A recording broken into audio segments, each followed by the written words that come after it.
আসসালামু আলাইকুম, কেমন আছেন সবাই? আমি ডিম ভুনা করার জন্য ডিমগুলোকে ভালোভাবে সেদ্ধ করে নিয়েছি, হালকা লবণ হলুদ দিয়ে তেলে ভেজে নিয়েছি।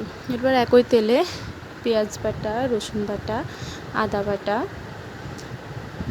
গোলমরিচ, লবঙ্গ, এলাচ, দারুচিনি এবং জিরা দিয়ে ব্লেন্ডারে পেস্ট করে তেলে ভেজে নিচ্ছি। এরপর এর মধ্যে একে একে আমি শুকনা মরিচের গুঁড়া, হলুদ গুঁড়া, লবণ যোগ করেছি। এরপর এগুলো আমি ভালোভাবে নেড়ে চেড়ে নিচ্ছি হালকা পানি দিয়ে, যাতে মশলাগুলো পুড়ে না যায়।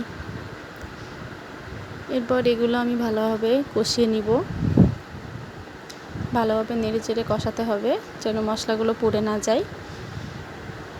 এভাবে আস্তে কষানো হয়ে গেলে আমি এখানে ঝোলের জন্য পর্যাপ্ত পরিমাণে পানি দিয়ে দিব।